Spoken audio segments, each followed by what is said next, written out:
All right, class, I wanted to talk to you about the final process of this painting. So you can see I'm almost done with it. Most of my lines are very clean and the paint is flat and smooth. So your design might not call for you to paint this way, but if it does, I want to show you how to do that. Because sometimes it can be complicated. So here's an example where I only have one layer of paint except for the background. So I did the background first on all of these.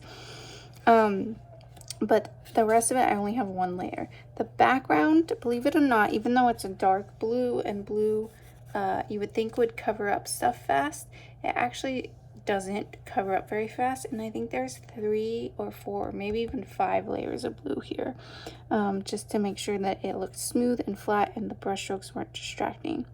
Brush strokes aren't a bad thing, but they do need to look intentional. So it's not that I'm telling you that you shouldn't have brush strokes, but you should have intentional brush strokes, meaning that they feel like they have a purpose to them. They're not just random brush strokes. So if you look here, this underpainting, these brush strokes are very distracting and the edges are very distracting. So I want to come in here and clean that up.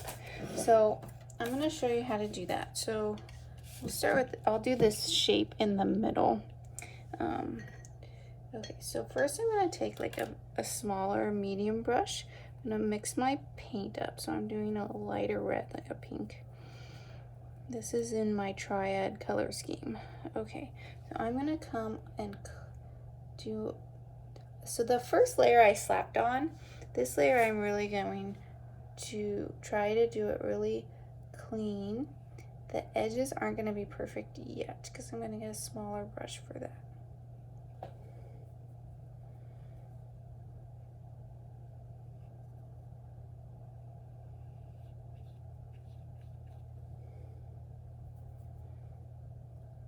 So if your paint is really watery, you don't want it too watery, because if it's really watery, it's going to be hard to cover up. You'll have to do more layers. So watery paint, sometimes we feel like, oh, I'm running out of paint, just add water. It actually makes more work for you. So you can just try to mix the paint. So I'm smoothing it out. I'll show you this before I do the edges.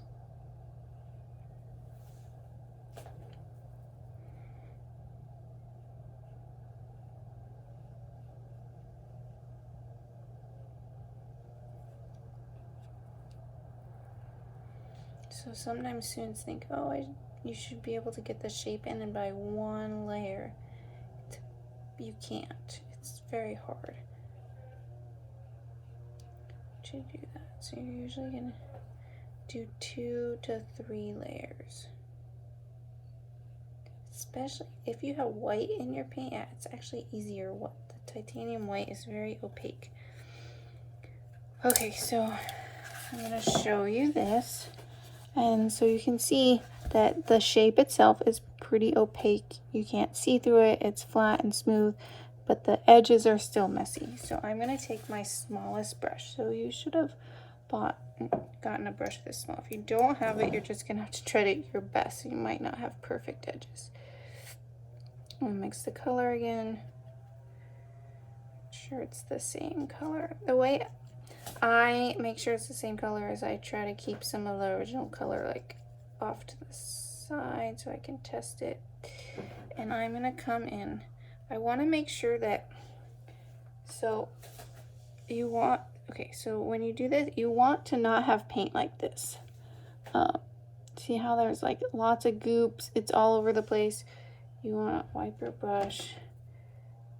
You want the paint just at the edge of the brush, like that, at the tip right there. So not all, you don't want a lot of paint right there. Also, what you don't want to do is dip your brush in water and not wipe it, because when you do that, then you go to the paint, there's a lot of water and it's messy. Okay, so I'm going to come in here and I'm going to clean up the edges. So now, steady hand. To do this really well, you need a steady hand. I don't have the best tips for steady hand. Either you have one or you don't. If you don't have one, practice over time makes it so you can have a steady hand. But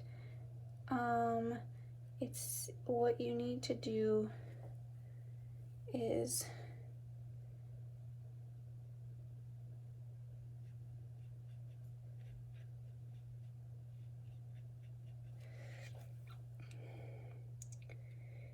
really rest your hand somewhere so that it can be held. Anytime your hand feels like it's gonna cramp, you want to pick your hand up and shake it so you don't make a mistake.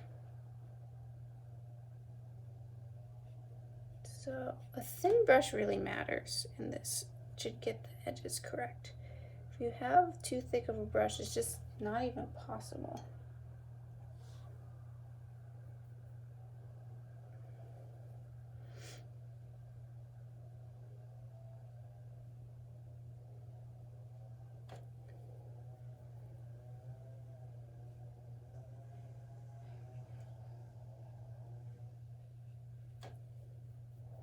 I'm just going around the edges, kind of filling in those little holes.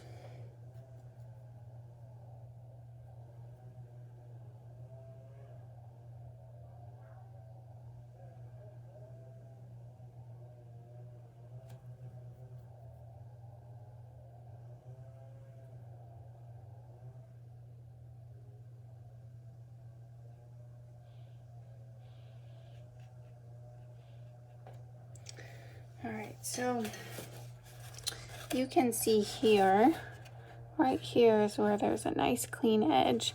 Over here is not as clean. And then down here I'm cleaning it up, but the yellow is going to have to come back in there too to clean it up.